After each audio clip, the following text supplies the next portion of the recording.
Le 2 août 1990, environ 100 000 soldats irakiens ont envahi le Koweït. Quelques heures plus tard, les Nations Unies, ONU, ont adopté une résolution condamnant ces attaques. Une coalition de plus de 35 pays, dirigée par les États-Unis, s'est rapidement formée pour défendre la liberté. C'était la plus grande union des forces militaires depuis la Seconde Guerre mondiale. Le gouvernement canadien a rapidement annoncé que nos militaires allaient y participer. When we actually found out, they said they wanted everyone to muster into their mess decks and turn the TV on. And so we were down in the mess decks, and Brian Mulroney came on press conference, and they said these 3 ships are going, and you literally could have heard a pin drop in the mess, and there was like 54 men in my mess, and you could have heard a pin drop. It was shocking because all my family was in Germany at the time, and like I said, my two young kids and a wife, and I'm leaving the country to go to an actual war. The reason it's not been mentioned too often is because if you're going to draw this weapon, you're going to draw it to use it. Je suis parti de l'Allemagne, je suis parti tout de suite au Qatar, dans le Golfe Persique. Ça a été ma première expérience opérationnelle. Puis c'est là qu'à un moment donné, tu changes un peu le focus. Tu dis là, c'est plus rien qu'un jeu, là, c'est crime, là, c'est vrai. Là. Parce que la première fois que j'ai eu peur de mourir, c'est là. It was a very emotional time because, as you know, we were told we didn't know how long we were going to go for. We knew that it was a troubled spot in the world and potential hostilities would be occurring, and that there's just so many unknowns. Le 24 août 1990, les destroyers NCSM Terra Nova, NCSM Athabascan et le navire ravitailleur NCSM Protecteur ont quitté Halifax pour des opérations dans le Golfe Persique.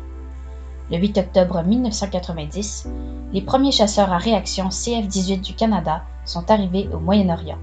C'était la première fois depuis des décennies que les forces navales et aériennes canadiennes travaillaient ensemble dans une zone de guerre.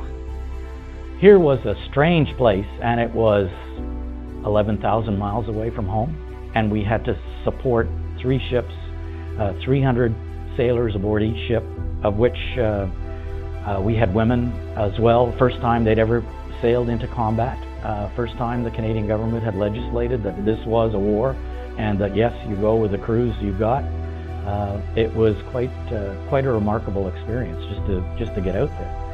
Le Canada devait également établir un hôpital de campagne dans le désert d'Arabie Saoudite pendant la guerre du Golfe. Son personnel de plus de 500 personnes s'est occupé de membres de la coalition et de blessés irakiens. We were there with one Canadian field hospital, and we set up like a MASH unit, mobile hospital, out in the middle of the desert on the Kuwaiti-Iraqi border, along with a POW camp.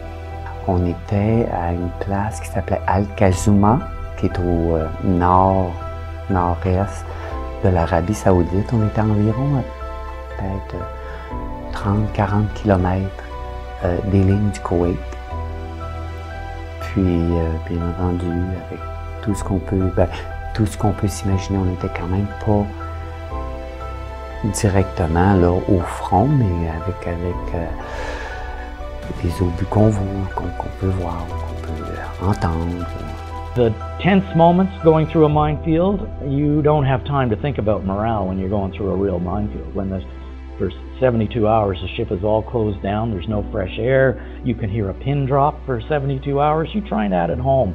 You try to stop everything at home and tiptoe around in socks for 2 or 3 days. It will start to get to you a little bit. That was necessary, but was it easy? Heck no.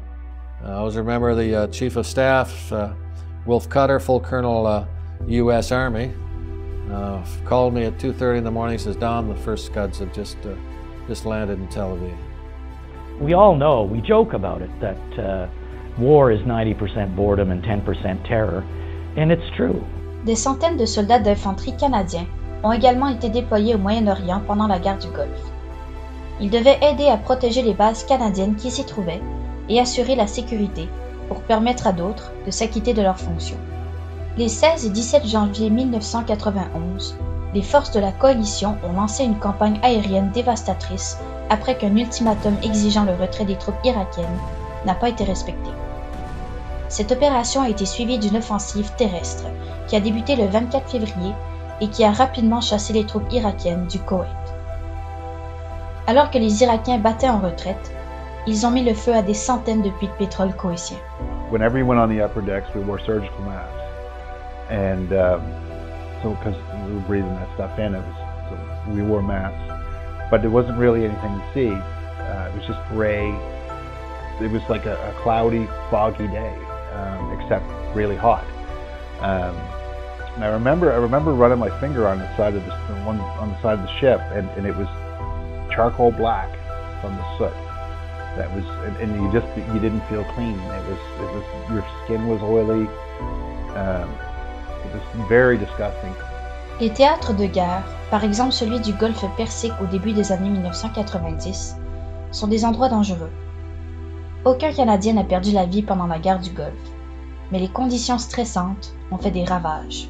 When you see a missile shot down by the ship next door to you, the Gloucester, HMS Gloucester shot a missile out of the air. I can still remember talking to the captain he said, "Dusty, I was in my bunk and I hear this woof."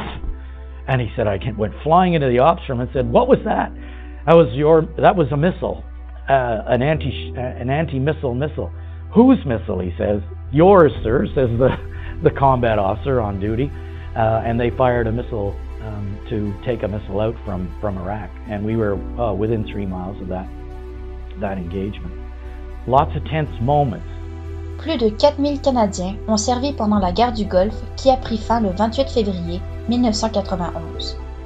Les Canadiens ont également participé aux efforts de maintien de la paix et d'imposition d'un embargo dans la région après l'arrêt des combats.